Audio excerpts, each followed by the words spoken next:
Bom dia, sejam bem-vindos a mais um bate-papo da comunidade de aprendizagem SBGC Master. Eu sou Márcia Aires, diretora da SBGC de Relações com o Setor de Saneamento, e vou ter o prazer de conduzir essa conversa com vocês sobre etarismo, longevidade e trabalho, com uma super convidada, a Cléa Clouri. Ela é especialista em comunicação, atualmente voltada para a economia prateada, é sócia da KIP 50+, CAPE, né? CAPE 50+, e fundadora da Silver Makers. Desenvolve pesquisas, tendências e consultorias focadas nesse público.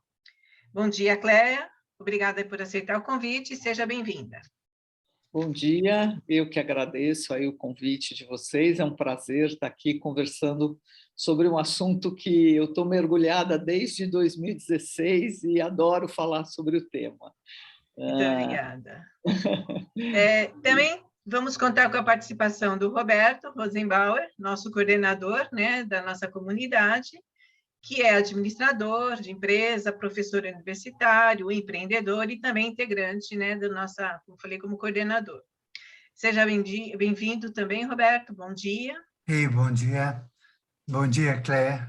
Obrigado por aceitar o convite. E temos aqui o nosso diretor administrativo e financeiro da SBGC, o Rafael Viveiros, que abrirá o nosso evento. Rafael, a palavra é sua. Gente, bom dia a todos. Agradecer o convite para poder participar do evento, para poder abrir o evento, um evento bem legal, com um tema bastante em voga, um tema bastante atual. Agradecer, agradecendo o convite que foi feito pela Márcia, agradecer a participação da Cléa, a iniciativa que é liderada pelo Roberto, que teve ali início no último KM, uma iniciativa bastante importante, que faz com que a SBGC se torne cada vez mais forte dentro dos conhecimentos de todos os seus participantes, de todos os seus membros. Então, fico muito feliz de poder estar participando desse evento e, acima de tudo, muito feliz de poder estar dando as palavras iniciais. Muito obrigado a todos e muito obrigado pela presença de todos. Muito obrigada, Rafael, e obrigada a todos que estão aqui presentes, né? Então, eu passo a palavra para a Cléa. Vamos direto agora ouvir um pouquinho essa longa experiência que ela tem sobre esse tema. Obrigada. Obrigado, gente. Obrigado aí pela presença de todo mundo. Eu espero que seja um bate-papo aqui entre a gente bastante interessante. E eu vou compartilhar uma tela aqui para fazer uma apresentação para vocês, mas eu quero que seja uma apresentação que deve demorar uns 20 minutos, meia hora. Quero que seja bem dinâmica e quero pedir para vocês que qualquer coisa que vocês forem tendo de dúvidas e tudo, a gente pode conversar no final dessa apresentação, só para a gente conseguir ter algo mais fluido e a gente depois bater um papo e conversar sobre tudo. Enfim, quero ouvir aí vocês também. Vou compartilhar minha tela aqui.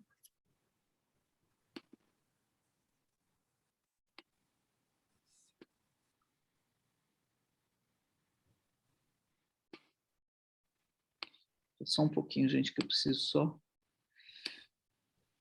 Bom, como a gente já disse, né, o mundo está envelhecendo, o planeta está envelhecendo, né?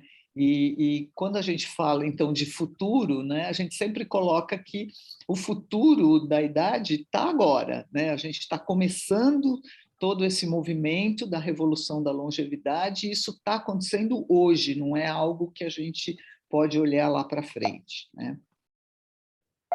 Opa, deixa eu só...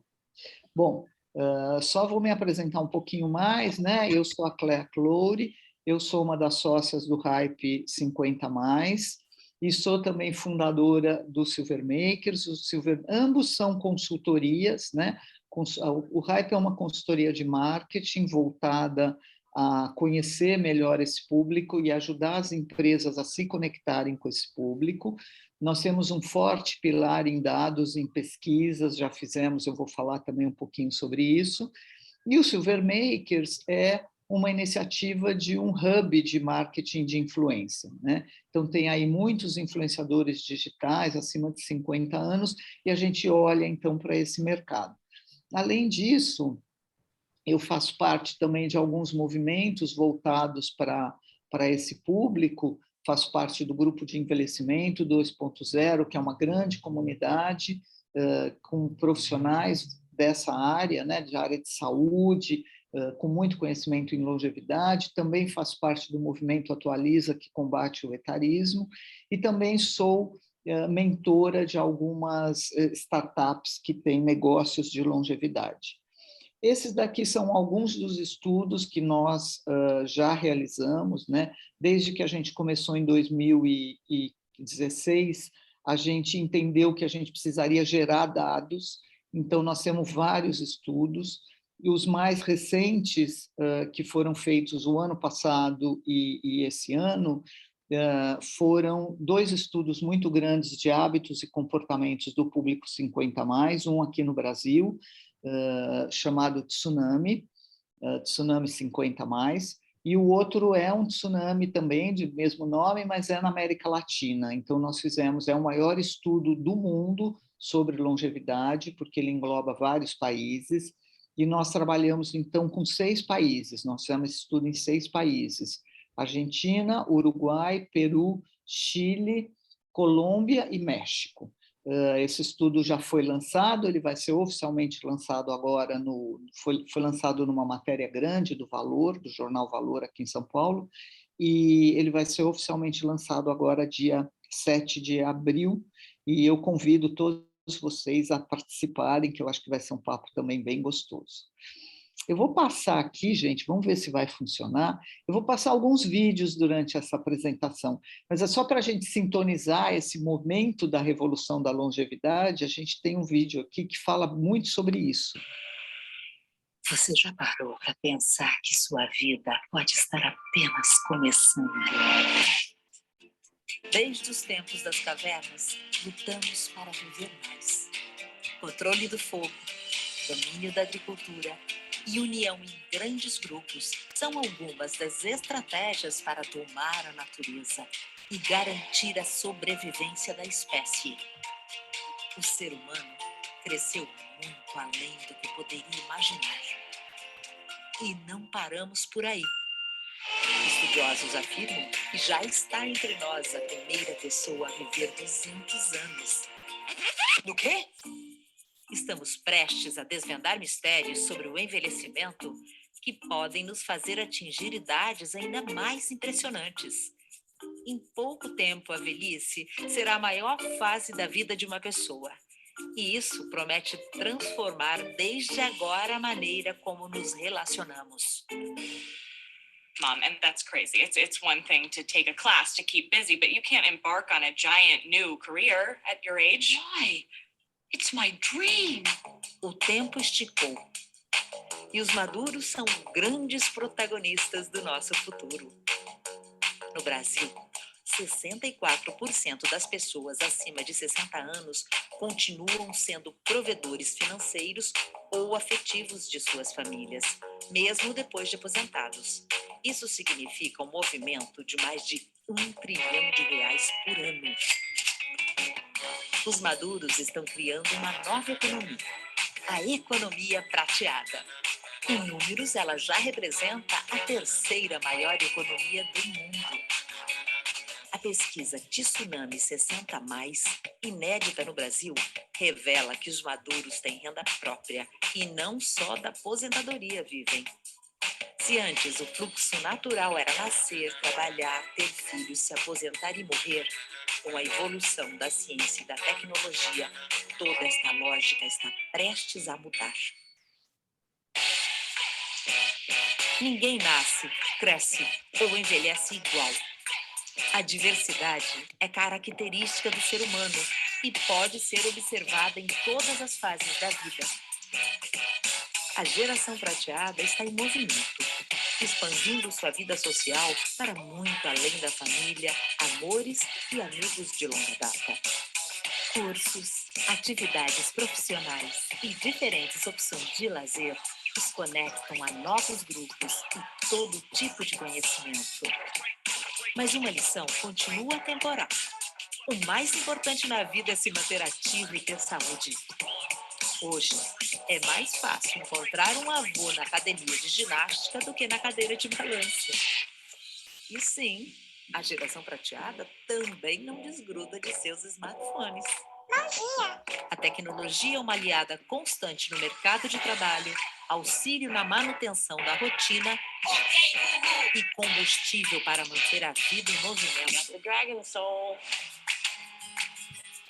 A sensação de liberdade é uma grande recompensa nessa faixa etária. Bom para se conhecer melhor, expandir as ideias e até explorar outros papéis. Com a maturidade conquistada, muda a relação com as cobranças sociais e com o tempo. Para essa turma, o futuro é hoje.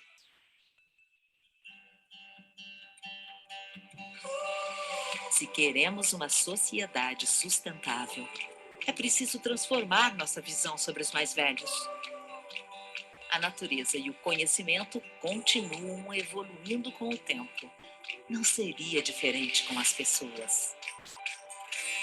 Os maduros estão em toda parte, aprendendo, trabalhando, consumindo, vivendo. E podem oferecer uma visão bem mais criativa de nós mesmos. Ei, Tini. É a partir da troca entre as gerações que o ser humano vai se desenvolver ainda mais. Ser velho não significa o passado, mas sim o futuro de todos nós. Que tal despertar para esse movimento?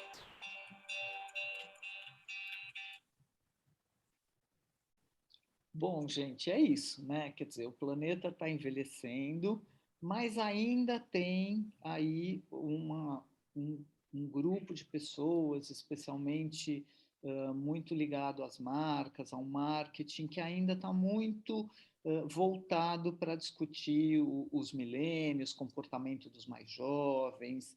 Então, isso é um dos nossos propósitos, é exatamente mostrar como a população está envelhecendo e como nós precisamos olhar para isso, né? No vídeo a gente falou muito sobre a economia prateada, né? E eu vou falar muito sobre isso aqui, né? A população com mais de 60 anos é a que mais cresce no mundo. Ela cresce 3% ao ano, mais do que qualquer outro grupo de pessoas mais jovens.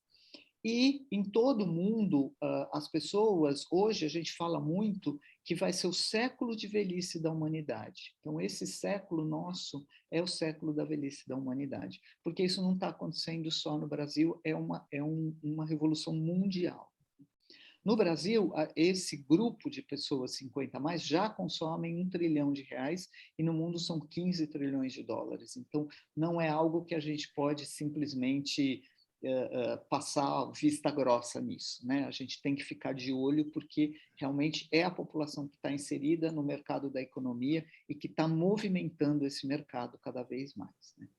E aí tem essa busca que todo mundo fala sobre esses silver dollars, né? Quais são os unicórnios prateados que estão aparecendo por aí, né? Eu trouxe aqui 2 depoimentos para vocês. Um depoimento é do Steve Johnson, que ele é o cofundador do Aging 2.0. Deixa eu só tirar aqui meu vídeo, que senão eu não enxergo. Só um pouquinho, gente. Desculpa, só... ele é cofundador do Aging 2.0. O Aging é uma ONG voltada a empreendedores, ele fomenta os negócios de longevidade no mundo, né? Aqui no Brasil tem representantes, ele está presente em mais de 25 países pelo mundo, e ele fomenta negócios de longevidade. E o Steve Johnson fala que é um mercado ainda intocado e está bem embaixo do nosso nariz, que é essa primeira grande economia. E a gente trouxe também um outro depoimento do Joseph Collin, que ele é o diretor do Age Lab, que é um núcleo de pesquisa sobre comportamento no MIT. E ele fala que a população envelhecida não é somente grande, ela é enorme. É como se um novo continente estivesse emergindo do oceano com mais de 1 bilhão de consumidores implorando por produtos que satisfaçam suas demandas. Então, quer dizer, o mundo está começando a despertar também para esse movimento. A economia prateada é a terceira maior economia do planeta. Esse foi um estudo da Oxford Economics, que ela somou tudo que a população 50+ consome, então seria a maior economia do planeta, depois da China e dos Estados Unidos, seria a economia prateada. Então, se esse fosse um país, ele seria o terceiro maior país do mundo. E tem um outro dado também muito interessante, que foi uma surpresa aqui para todo mundo, né? O IBGE, num dos estudos deles, eles fizeram uma expectativa de projetar que nós alcançaríamos 30 milhões de idosos em 2025. E isso aconteceu no início de 2018. Então, hoje, nós já temos 30 milhões de pessoas acima de 60 anos. E o Brasil, diante disso, é um dos países que mais está envelhecendo rápido no mundo. Por isso que a gente fala muito que é uma surpresa isso para todo mundo. Em 2050, nós vamos ser o 6º país mais velho, na frente de países que já têm uma curva de desenvolvimento do envelhecimento mais acentuada e são países mais desenvolvidos do que o nosso. Então, assim, o Brasil já não é mais aquele país jovem, já é um país maduro e ele está indo para essa curva cada vez mais acentuada do envelhecimento. Hoje, nós temos mais avós do que netos, né? Então, isso significa que nós já temos mais pessoas acima de 60 anos do que crianças e adolescentes ou pré-adolescentes até 14 anos. É um dado bastante significativo. Isso, em alguns estados, isso é muito acentuado, tanto no Rio Grande do Sul, mais especificamente em Porto Alegre, quanto no Rio de Janeiro, que são 2 países que têm aí um envelhecimento da população bastante significativo, né? Como eu disse lá atrás, hoje a gente, né, representa 30,3 milhões de idosos, isso é 15% da população do Brasil. A divisão entre homens e mulheres está mais ou menos equilibrada, né? Temos um pouquinho mais de mulher, e em 2050 nós vamos ter 68,1 milhões de brasileiros. Então, isso, vocês veem que a gente vai mais do que dobrar daqui a 30 anos. Bom, e aí eu vou entrar um pouquinho nesse comportamento desse público, né? A população 50, 60+ está chegando muito bem nessa idade, né? A gente percebe que teve toda uma evolução aí da medicina e teve toda uma conscientização desse envelhecimento. Então, eles estão chegando muito bem. E, além de chegarem muito bem, eles têm, muitas vezes, muitos deles têm ainda pais. Então, eles não se sentem velhos, né? Eu não sou idoso, o idoso são os meus pais. E vivem esse momento que também para eles, para essa população, é uma surpresa, né? Eles nunca pensaram que chegariam tão bem. Então, as nossas pesquisas, elas têm muito esse panorama, né? Então, 68% dos brasileiros, segundo a nossa pesquisa, dizem: nunca pensei que chegaria tão bem na idade em que estou. E aqui, eu não vou passar, é um videozinho que às vezes é um pouco longo, mas esse vídeo fez parte de uma das nossas pesquisas.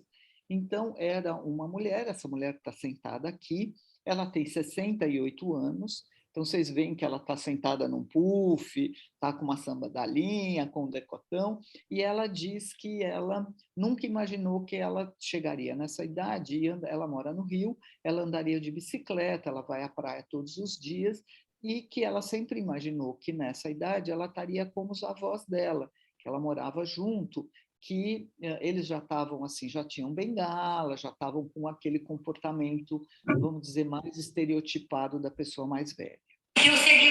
Vou pular, que senão a gente vai tomar muito tempo aqui, né? E o que é muito importante nessa idade, né? É estar o tempo todo em movimento, né? Com rotina cheia, com muitos afazeres, com muita atividade, para que realmente possa viver mais intensamente todo esse momento. Então, aqui tem um depoimento de uma mulher de 85 anos que diz que ela não imaginava que aos 85 ela teria a liberdade de andar, ir e vir, dirigir, me aprontar, arrumar o meu cabelo, colocar uma roupa mais transada. Então, quer dizer, é uma pessoa de 85 anos que ainda está aí vivendo intensamente. E, além disso, o que contribui também para esse movimento é que 73% dos brasileiros são financeiramente independentes, né? E muitos deles, muitas vezes, sustentam a família. A gente vai ver isso aqui também um pouquinho, né?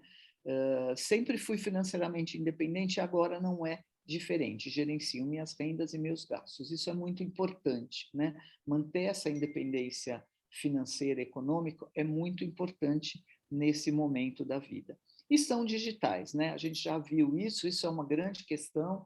Muita gente pergunta, mas não são digitais, não conseguem, não são, são ainda, por não serem nativos digitais, não tem muita familiaridade, mas sim, eles são digitais.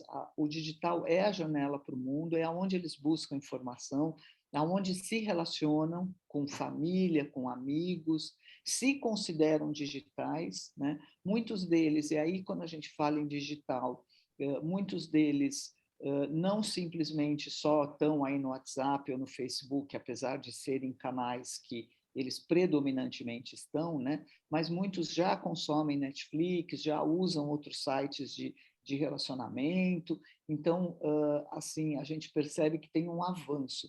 A pandemia acentuou muito isso, né? Então, durante a pandemia, quem não era tão digital, quem não tinha tanto essa integração digital, começou a ter. Então, compras online, o e-commerce cresceu muito junto a esse público, e também as redes de conexão, né? Então, além das redes sociais, começaram a aprender como, de repente, usar o Zoom e outras ferramentas para se relacionar mesmo, para ter uma aula, para ter um curso, para se relacionar.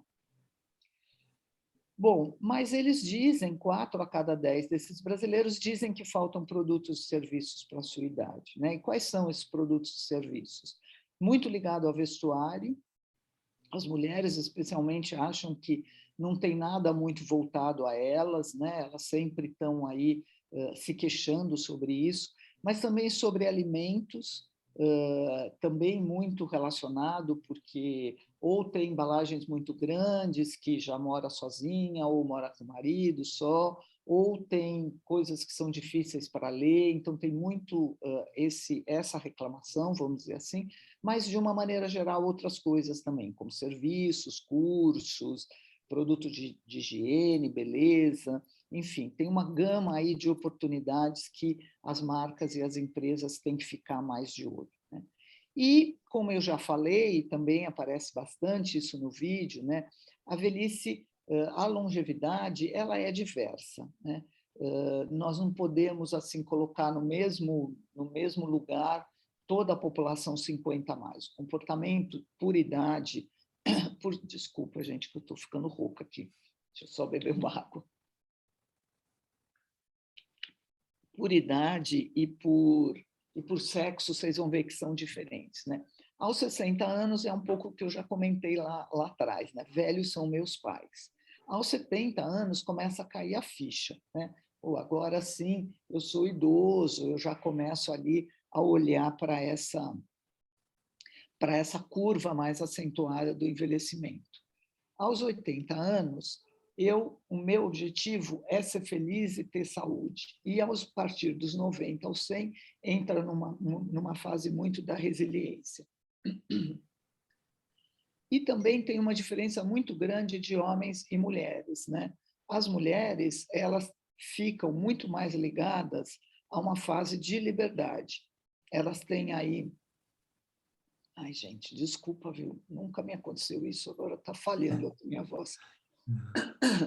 As mulheres entram muito nessa fase de liberdade. Elas, a partir do momento em que os filhos saem de casa, muitas vezes ela para de trabalhar até aquela obrigação toda, ela começa a intensificar a vida dela, começa a fazer ginástica, alguns cursos, a se reconectar com amigos que ela estudou, enfim, ela entra num momento grande de liberdade. E os homens, como principalmente os homens da geração Baby Boomer, eles foram muito pautados no trabalho e no sucesso do trabalho, a partir do momento em que eles param, eles ficam muito... Tem um momento aí que eles entram no momento que eles começam a repensar a vida deles. Então, muitos deles entram nesse processo de reclusão, né? O que eu vou fazer agora?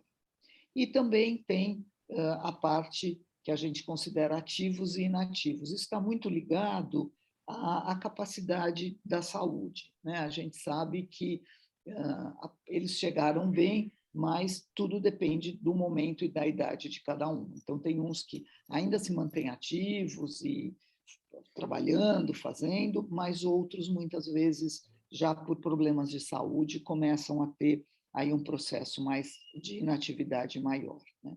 Além disso tudo, tem um grande movimento que acontece, que é o movimento ageless, que é o movimento sem idade, né?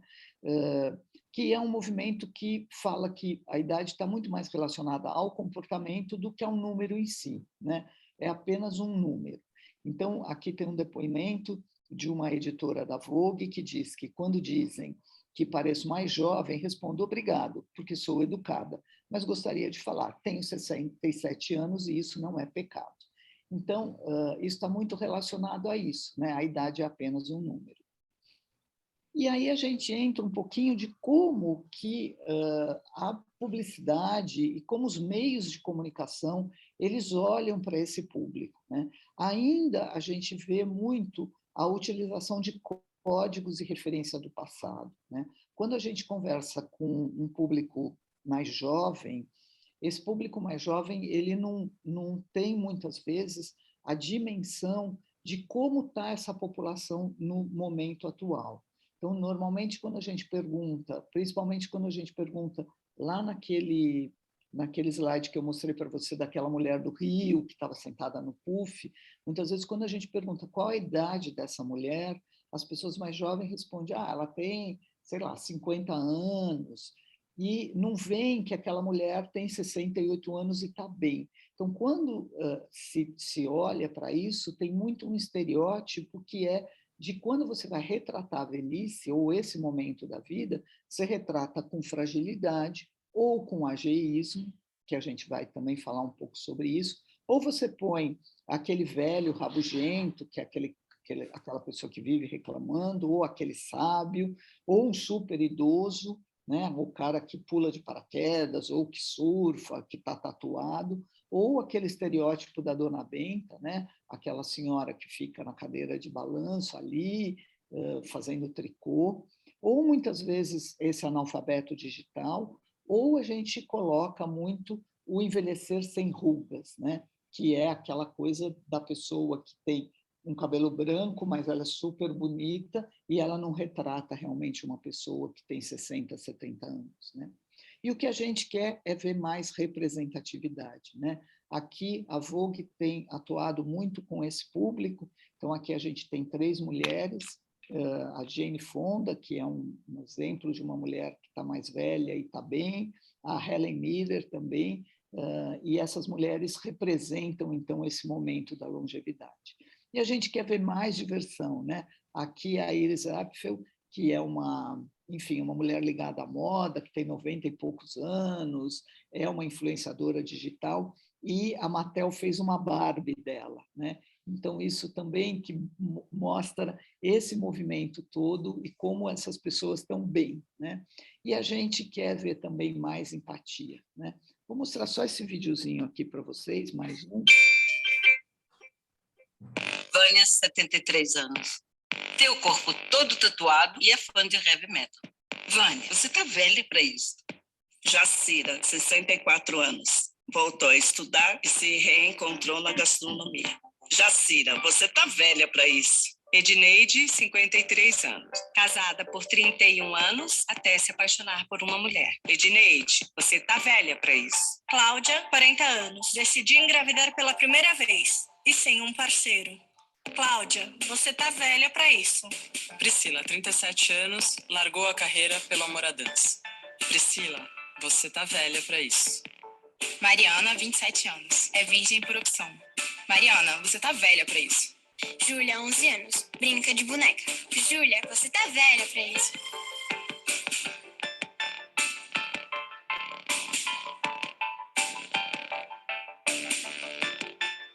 Cronos acredita que velho, só o preconceito.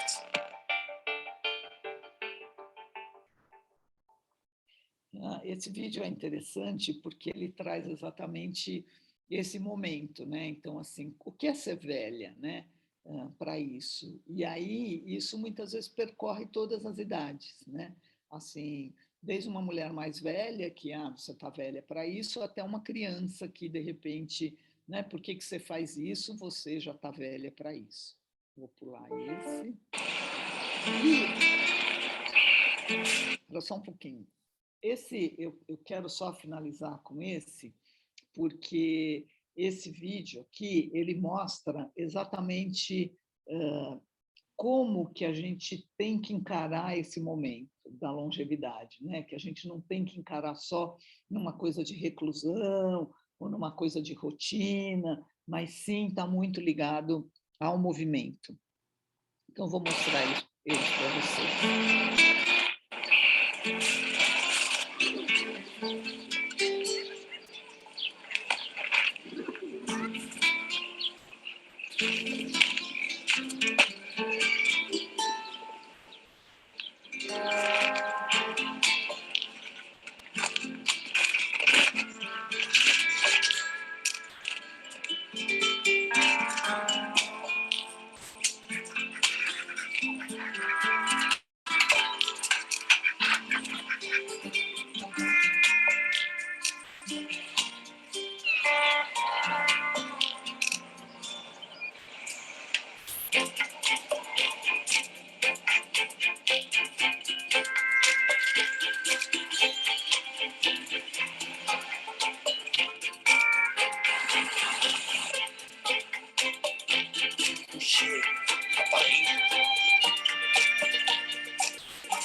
Empieza algo nuevo.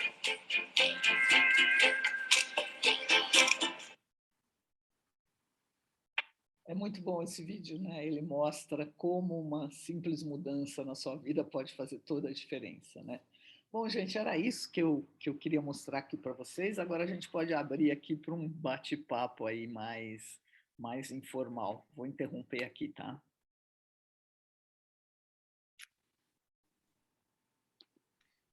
Bom, obrigada. Achei muito interessante. Ótimo. Tem muitos comentários aqui positivos. O pessoal está gostando muito, né? Acharam aqui a Mônica, por exemplo, que o vídeo da Natura é muito perfeito, né? Gostou muito. A Raquel pediu para a gente para ver se o link da pesquisa, se você pode passar o link, logo no começo você mostrou, se você poderia compartilhar com a gente, né? Posso. E fica aberto. Quem quiser fazer pergunta, é só ligar o microfone e podemos, ou escrever no chat, quem tiver com vergonha, fiquem à vontade.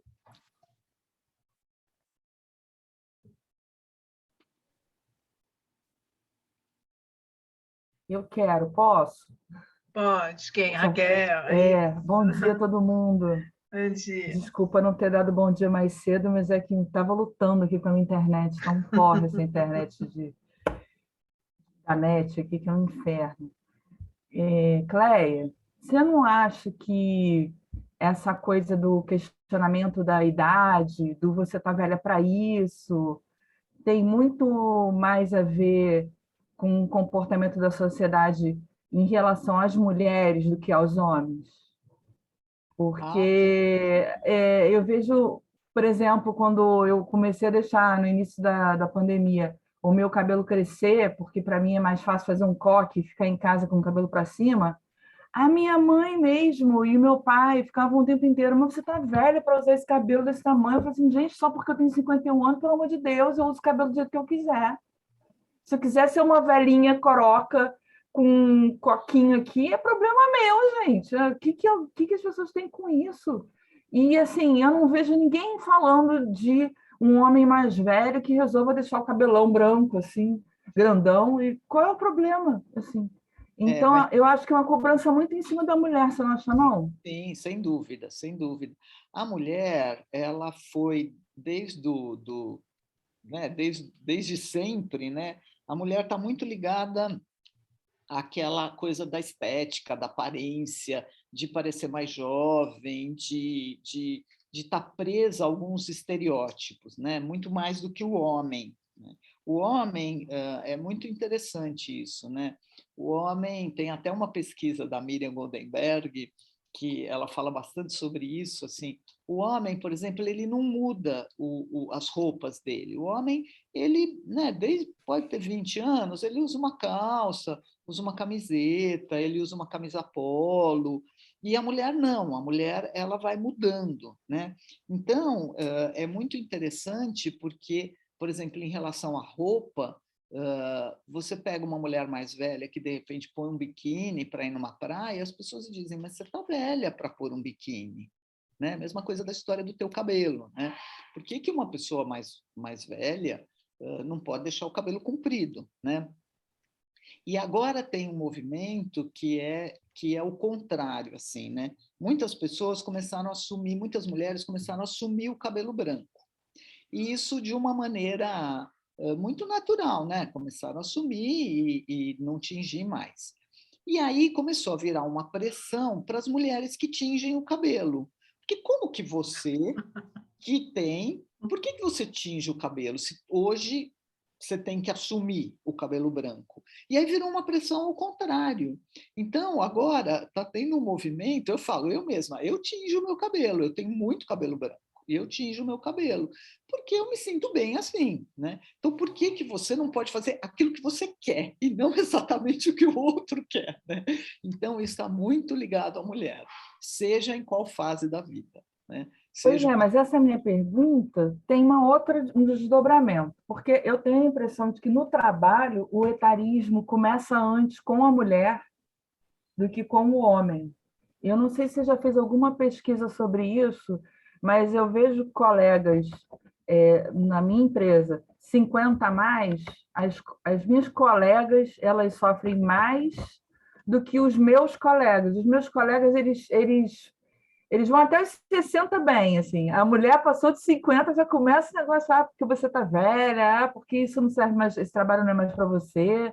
Então, eu não sei se tem uma pesquisa sobre isso, mas eu acho que seria uma linha interessante da gente estudar. Sim, sim. Não, tá certo mesmo, é isso mesmo, né? A mulher, é exatamente isso que acontece. A mulher tem como eu mesmo falei, a mulher começa a passar por uma fase que, por ela ter essa ligação muito estética, ela começa a envelhecer e todo mundo começa a dizer, ela já está velha, né? E o homem, ele tem um lado que é... Quantas vezes a gente não ouve dizer que o homem fica charmoso quando ele tem cabelo branco, ou que o homem vira, que ele tem aquela coisa de... Antigamente se falava muito, a idade do lobo, quer dizer, é uma idade... né? Então, tem muito esse lado, e a mulher não tem, né? A mulher acaba, muitas vezes, ela acaba sofrendo muito mais esse estereótipo, ela acaba sofrendo mais pelo etarismo em todos os sentidos, todos, né? Assim, aquela velhinha, a senhorinha falou não sei o quê, então a mulher realmente, e no mercado de trabalho, claro, como o mercado de trabalho é um reflexo da sociedade, isso também acontece. Roberto falando, por favor, sem dar spoiler, essa pesquisa de Tsunami Latam abordou um tema que é angustiante para os mais 50, empregabilidade dos mais 50, enfocou em algum ponto nessa pesquisa Tsunami Latam? Então, Roberto, assim, esse fator, né, da empregabilidade, ele acontece não só no Brasil, mas acontece em todos os outros países, né? Alguns países têm ainda um volume de pessoas acima de 50, 60 anos considerável, mas são empregos informais. Então, a gente observou isso na Colômbia, a gente observou isso no México. Ainda a empregabilidade, ainda não se sabe como vamos fazer para ou começar a ter pessoas, contratar pessoas acima de 50 anos para as empresas, ou manter as pessoas acima de 50 anos nas empresas, né? O que acontece normalmente, e aí eu posso falar isso de uma maneira geral, aqui nós fizemos essa pesquisa em 6 países, né? É que, a partir dos 50 anos, as pessoas já chegam numa condição da empresa que é já naquele momento que daqui a um tempo vai parar, ele não vai ser mais promovido, ele já está numa situação, então isso é o que mais a gente observa. E aí o que acontece? Tem 2 coisas, né? Muitos precisam continuar trabalhando, a maioria precisa continuar trabalhando, por questões financeiras, né? E aí começa a entrar, então, o emprego informal e empreendedorismo. O empreendedorismo, nessa faixa etária, ele cresce muito, muito mesmo, né? Porque as pessoas começam a buscar soluções para esse momento de vida, porque a conta não fecha, a gente sabe disso, né? Então, assim, esse fator da empregabilidade, ele acontece em todos os países que a gente tem observado. A Julieta levantou a mão. Julieta? Oi, Cléia, muito obrigada pela palestra. Eu gostei demais porque você traz exatamente uma outra faceta que não a do etarismo. E um slide que me chamou a atenção é aquele que fala assim, mídia de comunicação usando códigos de referências do passado, que é a fragilidade e o ageísmo, né? E eu acredito, então, que exatamente essa questão de tudo que acontece dos preconceitos é exatamente por causa dessa referência do passado.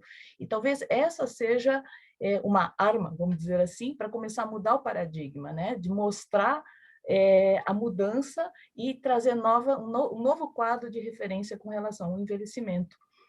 E outra coisa que eu achei ótimo que você tocou, a questão do cabelo, porque de uma certa forma eu estou com 62 anos e, claro, né, tem os cabelinhos brancos, mas eu não acho, eu até pensei em deixar prateado, mas eu acho que não combina com a minha pele, eu acho que eu fico melhor com o cabelo escuro. E, de uma certa forma, eu comecei a sentir isso, né? Pô, será que eu vou ter que assumir, né? Então, ter que assumir meus cabelos brancos.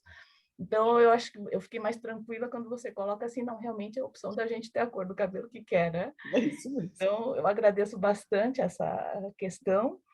E um dos motivos pelo qual eu me interessei por esse grupo, eu sou nova, né, digamos, no grupo, exatamente, eu sou pesquisadora da UFSC, mas é uma, entre aspas, carreiras que eu fiz depois da minha aposentadoria. É a minha nova carreira. E o que eu verifiquei na academia, embora eu não tenha ainda me aprofundado nas pesquisas, mas de uma coisa bem superficial, é que o 60 ou 50 a mais é visto como um ser passivo na sociedade e que ele deve receber, né, estar em posição de receber os cuidados. E quando a gente vê que a realidade não é bem essa agora, eu acho que a gente ainda tem muito que contribuir com a sociedade. Então, eu falei assim, bom, eu vou entrar no grupo da SBGC, que é um grupo de empresas, né? É um outro...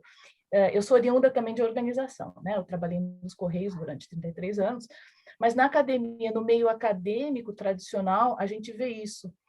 E que existe realmente está arraigado esse paradigma, o quadro referencial anterior, né? E talvez esse seja o papel, né? De como a gente começar a mudar e comunicar esse novo quadro, né? Eu achei muito legal e é bem isso, né? A gente tentar mostrar o que o 60+ ainda tem muito que contribuir. Exatamente. Obrigada. Obrigado você. Foi ótimo que você comentou.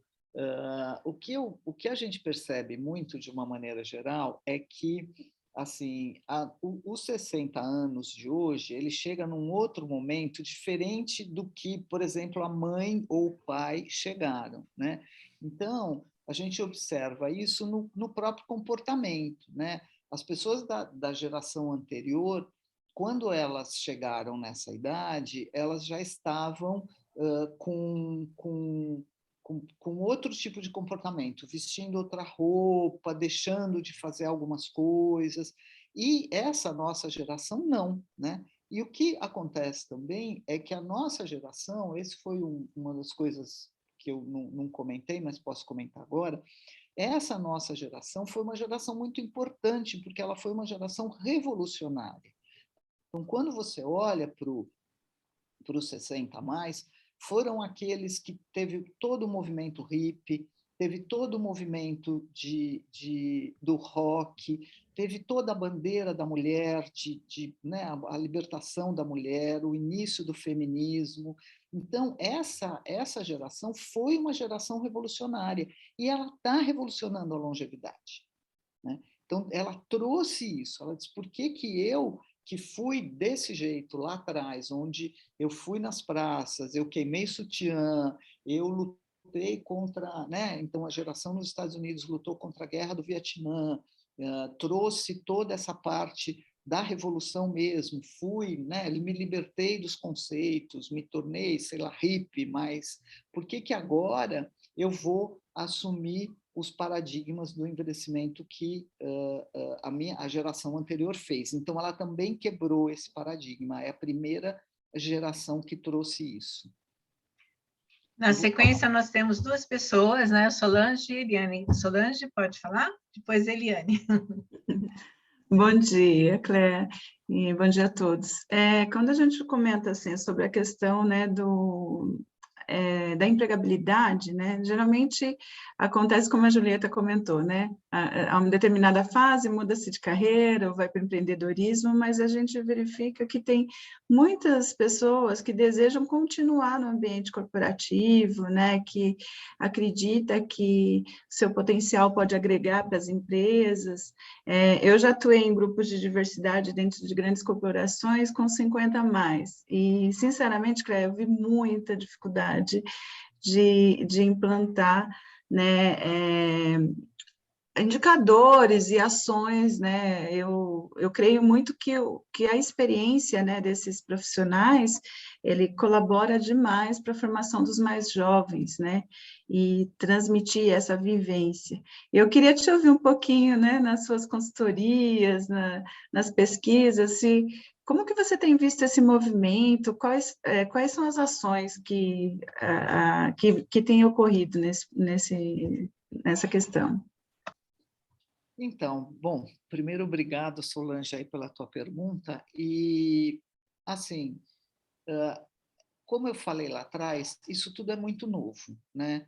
E não vai ter escapatória. As empresas vão ter que contratar ou manter o público 50+ dentro do seu negócio, porque não tem escapatória. A população está envelhecendo, a expectativa de vida aumentou muito, a natalidade diminuiu consideravelmente. O Brasil é um dos países que o índice de natalidade virou, inclusive, assim, só para vocês terem uma ideia, em 1960, a gente tinha um índice de 6, hoje a gente tem um índice de 1,7, ele é um dos menores que tem, né? Então, assim, não vai ter jeito.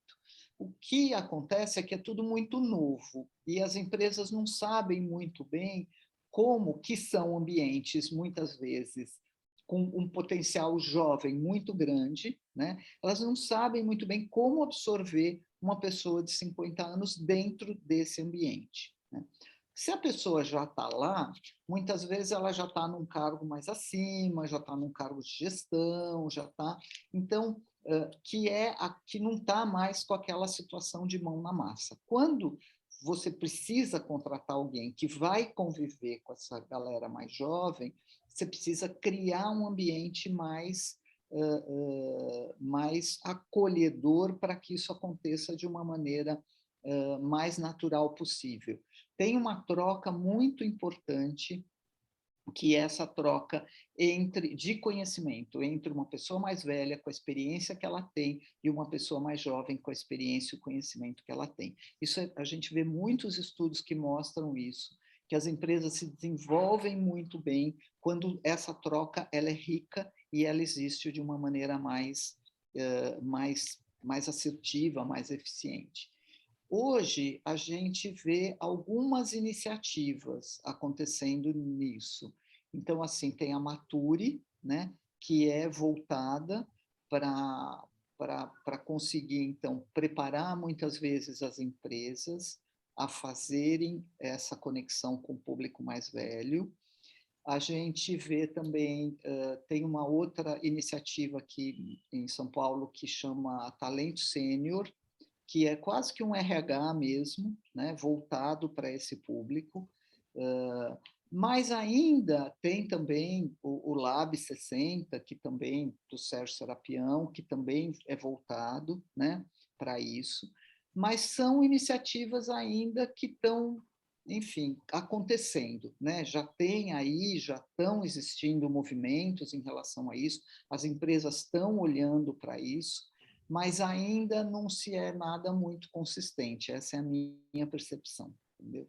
E aí, quando se contrata, muitas vezes, não é que eu coloco, assim, várias pessoas, é uma ou outra isoladamente ali que eu vou colocando para muito mais como projetos pilotos, enfim. Então, ainda é muito incipiente, mas eu acredito, com muita fé, que isso vai mudar.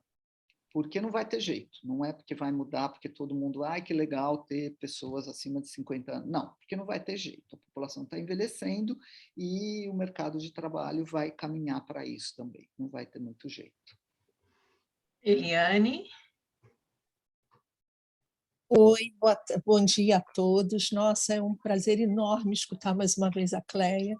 E isso me remete a duas coisas quando a gente fala em empregabilidade, tá? Uma é a gente poder mudar um pouco e sensibilizar a empresa de maneira a conscientizá-la de que isso é importante. Ela não precisa mudar para fora, ela precisa mudar para dentro, e eu acho que aí a contribuição dessas pesquisas, desses dados, fazem com que a gente converse com as empresas de forma melhor. Eu acho que todo esse movimento que vem através, que a Cleia falou, da Maturi, da Labora, da Companhia de Talentos Sêniores, é muito importante. Mas o trabalho de consultoria para dentro da empresa é aquilo que eu percebi. As empresas que mais dão certo no sentido de fazer essa passagem e aumentar isso hoje, que foi o que a Clélia falou, isso vai ser uma coisa irreversível, mas que tem esse sentido antes, são aquelas empresas que mudam internamente, primeiro fazem uma preparação para que esse movimento venha de forma mais tranquila, e fazem isso pelo caminho que eu considero o mais importante hoje, que é através da intergeracionalidade. É quando eu preparo equipes para serem intergeracionais, explorando habilidades comportamentais que cada geração traz e preparando principalmente gestores porque eles vão gerir essas equipes. Então, acho que esse trabalho é fundamental que a gente traga, porque a conversa com a empresa não pode ficar só no olha, a gente precisa contratar talentos sêniores, ou a gente precisa mantê-los.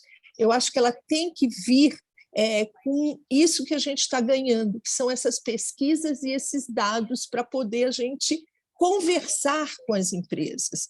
Então, o trabalho da Cleia e de outras pessoas que fazem essas pesquisas, ela é excelente nesse sentido, tá? Eu queria, inclusive, parabenizar, porque a gente que tem um trabalho de consultoria, é assim que a gente conversa com a empresa, né? Através de dados, é assim que ela nos escuta, né? Para mudar isso internamente. Esse é um trabalho que vem depois com um trabalho de locação e recolocação desses 50 a mais no mercado, né? Era isso que eu queria falar, de que foi muito excelente, é sempre muito bom ouvir essas novas pesquisas, inclusive para a gente sair um pouco do mundo Brasil, né? E começar a perceber que lá fora nós temos muitas semelhanças e similaridades nesse tema.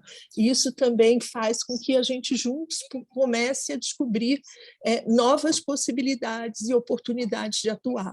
Tá? Era esse meu depoimento. Eu gostaria muito de parabenizar, né, esse comitê que está trazendo muita coisa importante para a gente refletir.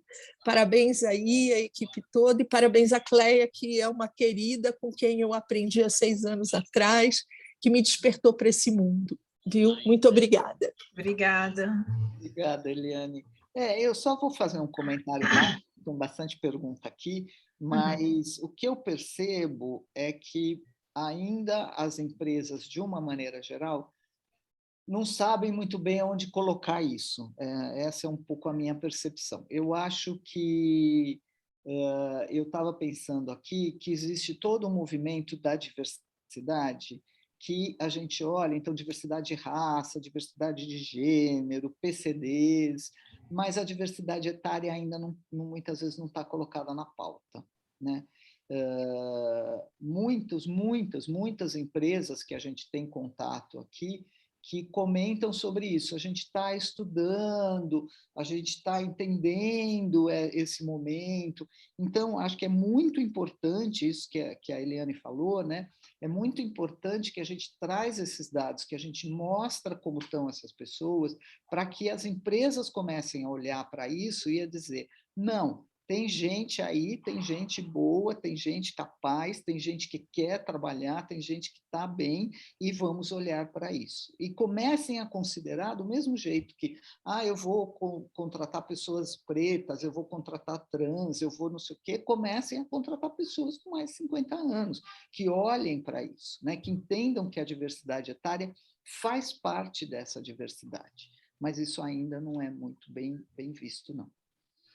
Tudo bem, Mônica, está na sequência. Temos mais 2 pessoas com a mão levantada. Obrigada. Seu microfone desligado, mas... Eu quero primeiro agradecer a vocês da SBGC por esse evento. Bom dia a todos. E dizer que eu estou assim, encantada com a apresentação da Cleia, em todos os aspectos, pelos dados, pela qualidade do material, pelo cuidado, né, na escolha dos vídeos. Tudo isso, né, foi muito bom para mim. Eu achei muito legal, porque eu estou com 60 anos e me aposentei há 2 anos na expectativa de fazer uma segunda carreira. Eu sou da área de tecnologia da informação, é uma área que a gente consegue trabalhar mais tempo, mas eu tinha a possibilidade de me aposentar, e aí eu disse, não, eu vou empreender.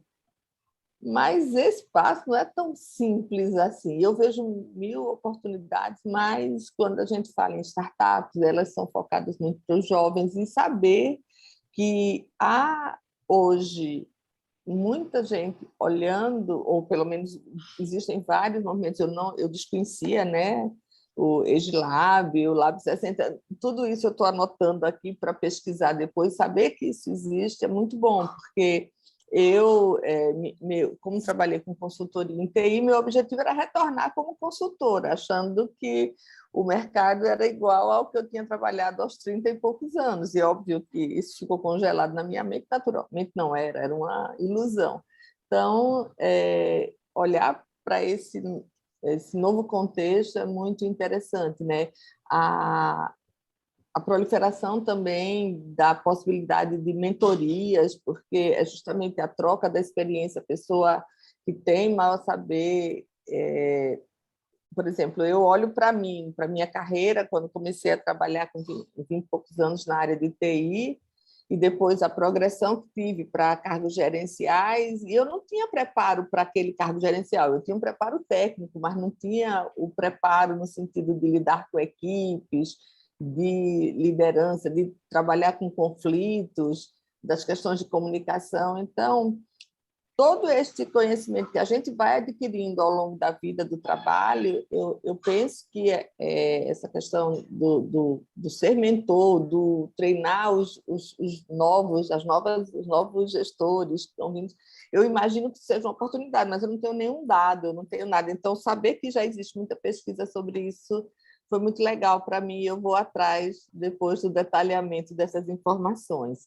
Queria só pontuar aí a minha gratidão, e se por acaso vocês tiverem assim, referências de onde eu posso buscar mais dados sobre o tema, sobre um trabalho relacionado à consultoria e mentoria, para os 50 mais, eu agradeço muito. Obrigada mais uma vez. Obrigada a você. Olha, Mônica, aí eu falei Lab 60, mas anota aí que é o Labora. O Lab 60 é do Labora também, mas acho que a parte da empregabilidade é Labora. O Lab é mais uma parte de inovação deles.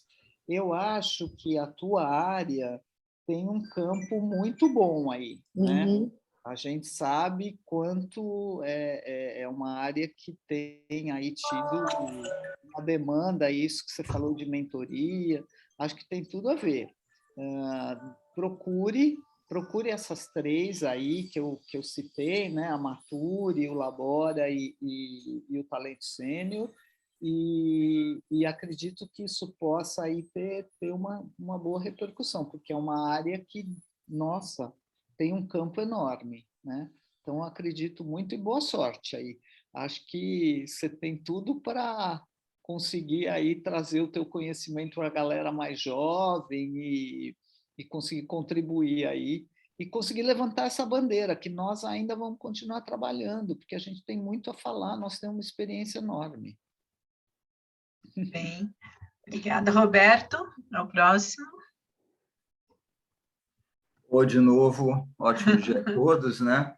Nossa, é um prazer muito grande poder estar com esse grupo, né? Eu não conhecia realmente esse grupo, que é capitaneado aí pela SBGC, né?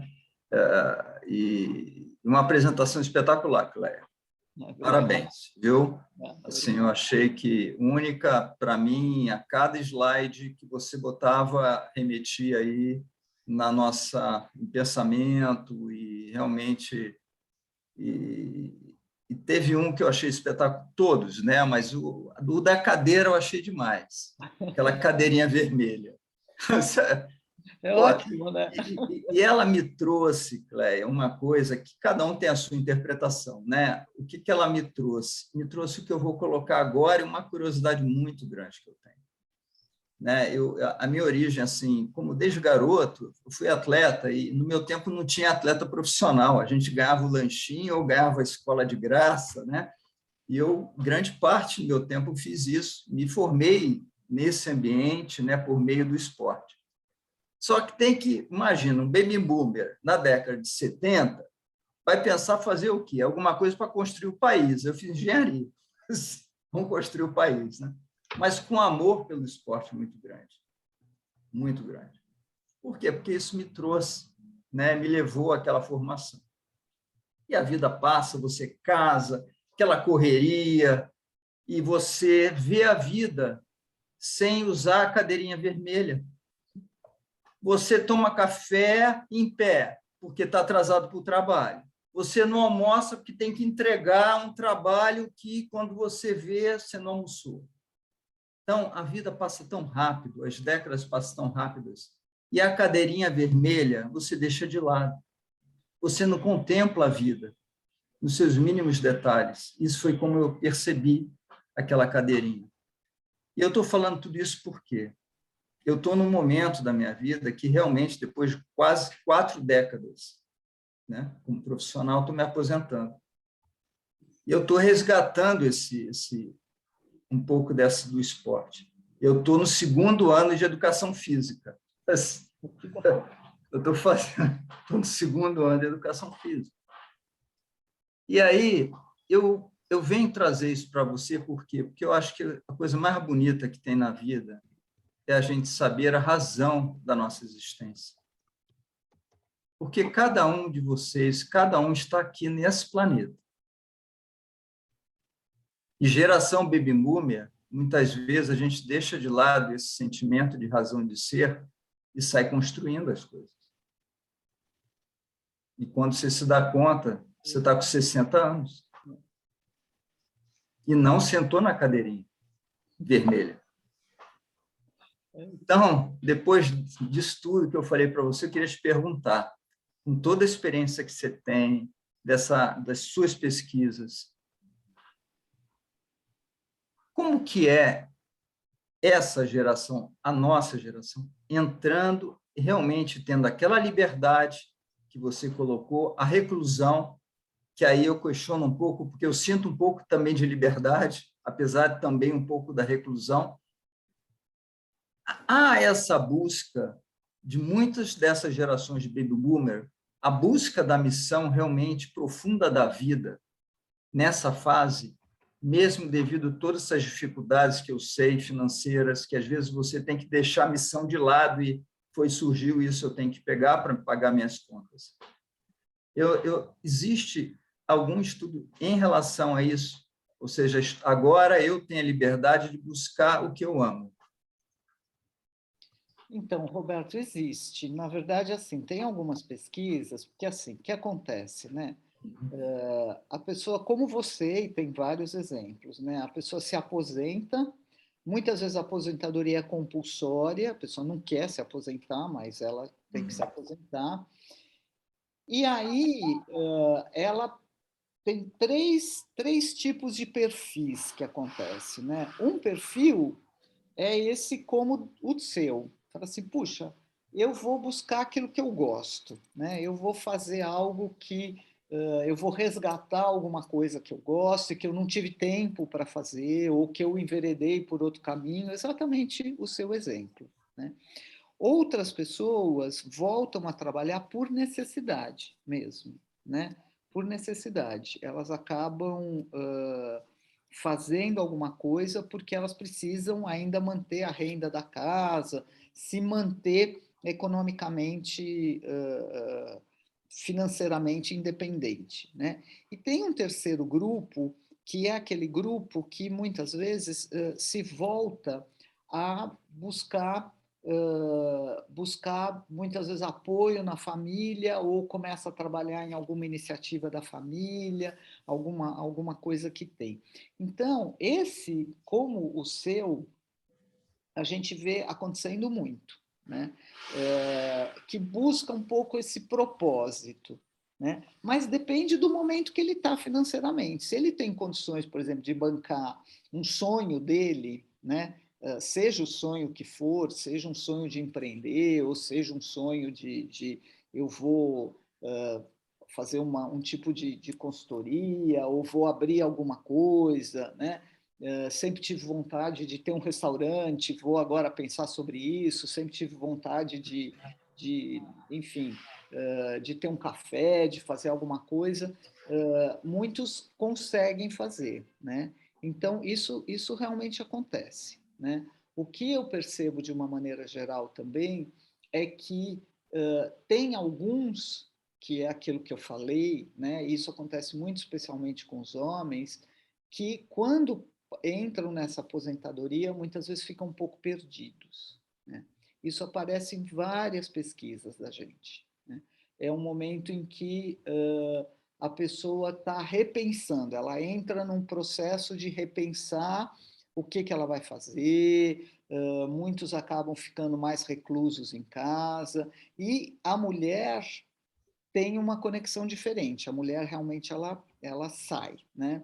O homem não, o homem muitas vezes, porque o homem dessa idade, da geração baby boomer, ele foi muito calcado e foi muito pautado no emprego, no trabalho, né? Um pouco diferente da geração millennial e da geração Z, que hoje tem o trabalho como fonte de renda, mas que não é aquele workaholic, que não é aquele... E que ajuda em casa, que divide tarefa com a mulher.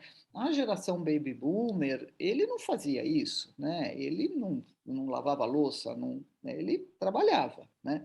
Então, para ele, ainda é um momento que ele começa a se repensar. Então, depende muito. Mas parabéns, adorei sua história e adorei saber que você está fazendo. Eu também adoro esporte, então acho que é maravilhoso isso. Parabéns, muito legal. Gratidão, obrigado. Imagina. Obrigada, Roberto. Nós estamos já às 10h16. Eu queria permitir, enquanto tem 3 pessoas que querem fazer pergunta, mas poderíamos tirar uma foto de câmera aberta, antes que as pessoas comecem a sair? Mariana, você tira o print para a gente? Sim. Então, vamos lá, quem puder abrir a câmera para ficar bonito na foto.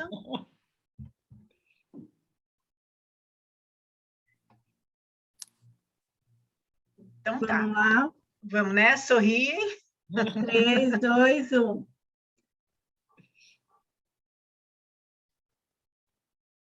Aí, obrigada, gente. Tirou de todos? Sim. Obrigada. Então, na sequência, Denise, é sua vez. Obrigada, hein, gente.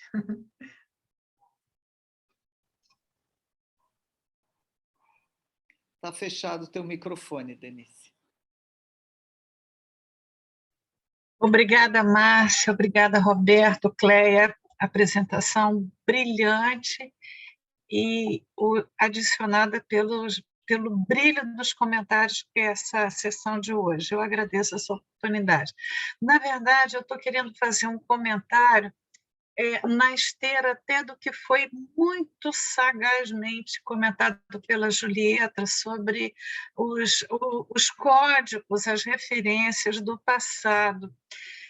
Eu queria saber a opinião da Cleia pelo seguinte: há muito tempo eu observo a nossa dramaturgia, principalmente a dramaturgia televisiva, e, paralelamente, muitas queixas de atores que envelhecem e comentam que caem, ficam em decadência, porque não encontram mais o espaço de trabalho, tá? Eu não vejo muito isso acontecendo com música, eu tenho uma passagem na área da música também, mas eu penso o seguinte: a nossa dramaturgia, a nossa novela, tá, que é tão premiada lá fora, ela é o reflexo da sociedade, e raramente a gente vê pessoas mais maduras com uma participação, eu digo, normal na trama.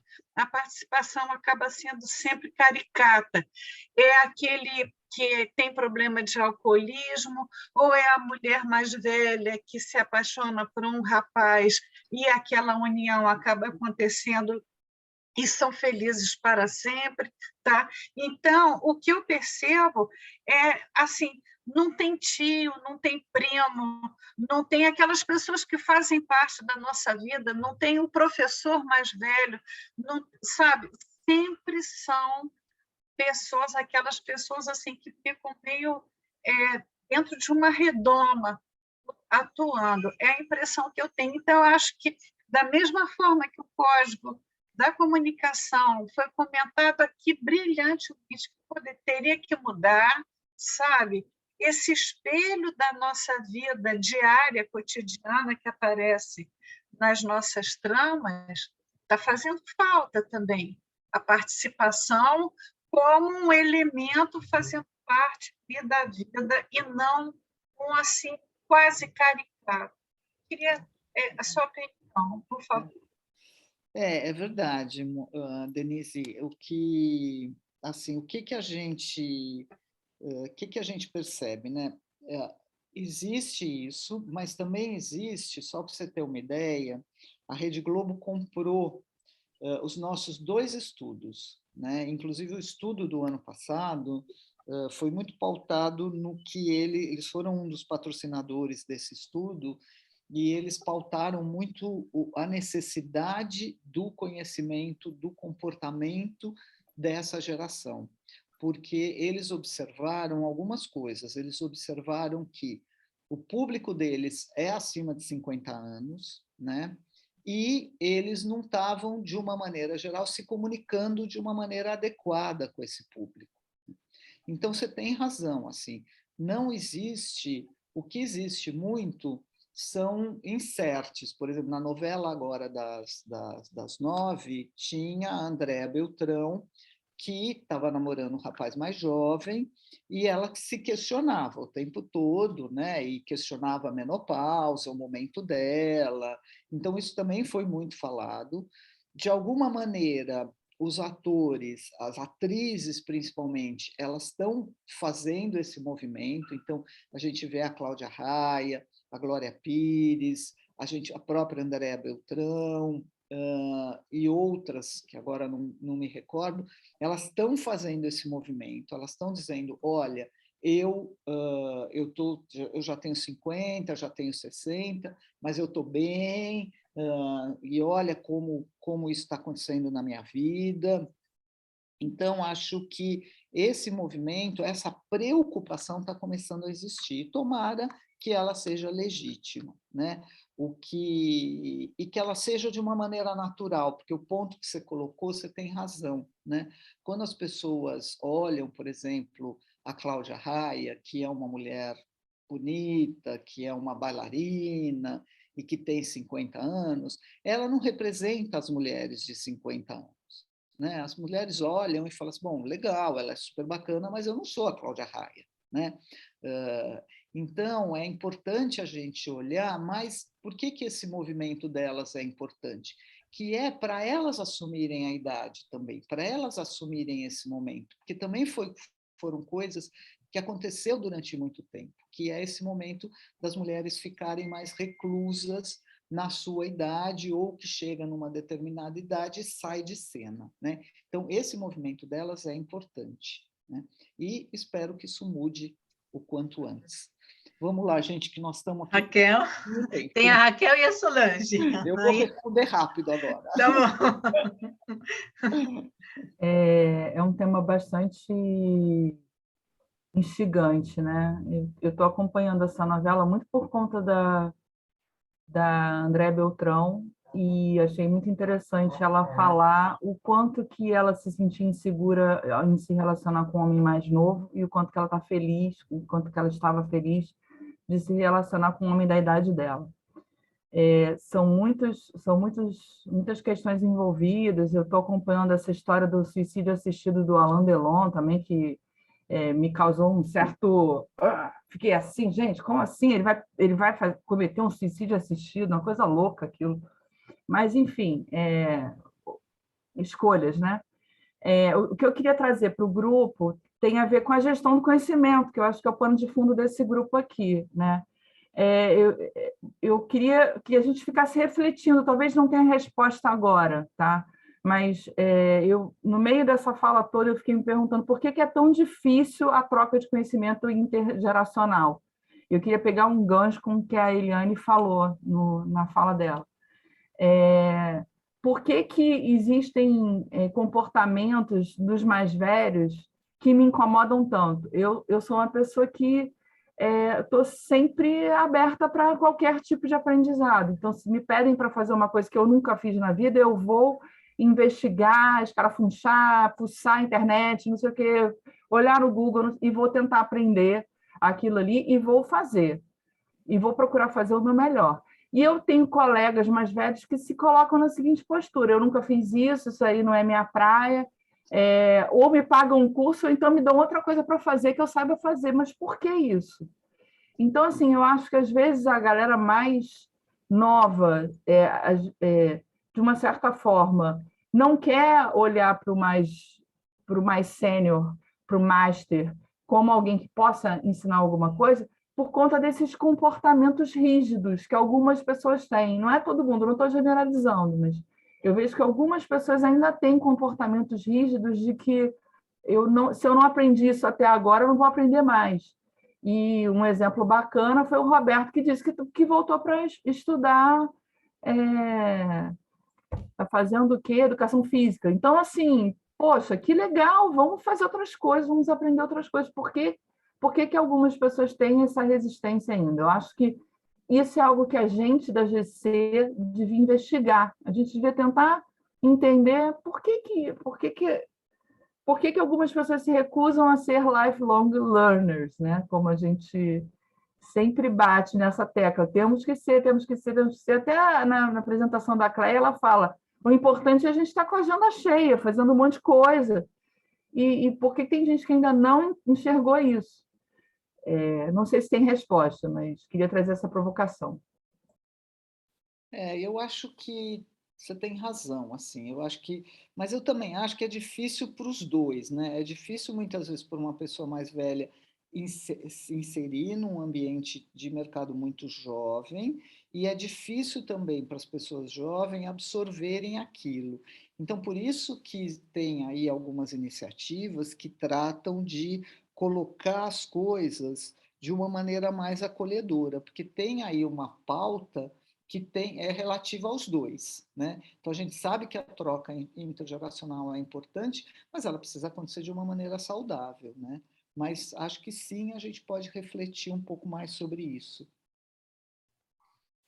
Obrigada. Solange? Você, rapidinha, menina. Sem pressão. São duas considerações. Primeira, quando a gente fala da questão da diversidade, você comentou isso, Cléia, eu não vejo o 50 mais, né, 60 mais como inclusão, porque ele engloba todos os grupos, né? Eu vejo que deveria ser algo natural, né? E não como uma segregação. Eu queria ouvir sua opinião sobre isso. E a outra pergunta, eu sei que é polêmica, de certa forma eu defendo, como já defendo também cotas raciais, é a cota para a inclusão dessa faixa etária, né? Até pensando na tua fala, eu concordo que um dia vai acontecer, mas às vezes eu vejo que está tão distante e perdem os dois lados, os profissionais que estão aí parados e com potencial enorme, e as empresas que deixam de ter mais resultados, porque não tem esses profissionais. Queria te ouvir nesses dois pontos. O primeiro ponto, a gente coloca a diversidade etária porque a gente entende que, incluindo a diversidade etária, as empresas vão começar a olhar em cima disso de uma maneira um pouco mais... de uma maneira mais assertiva, ou vão começar a olhar para isso, não é assertivo, ou não é certo, errado, nada. Vão começar a olhar sobre isso, já que não olham, né? Então, assim, vamos olhar, e quando a gente coloca diversidade etária, a gente não coloca a diversidade etária só em relação aos mais velhos, porque o etarismo, ele acontece em qualquer idade. Às vezes, do mesmo jeito que a gente viu Natura, tem coisas que dizem assim, mas você é muito jovem para fazer isso, né? Ou você é muito jovem para saber sobre isso. Isso é um tipo de etarismo também, né? É etarismo também. Então, quando a gente coloca diversidade etária, a gente coloca exatamente isso, que é para as empresas olharem para isso, né? Como que eu posso ter aqui várias pessoas com várias idades, sejam elas quais forem, convivendo juntas, né? E, claramente, que o olhar acaba caindo sobre pessoas mais velhas, né? E em relação à segunda questão, é que eu acho que ainda é mesmo muito novo tudo, né? Ainda não existe ainda algo que seja mais...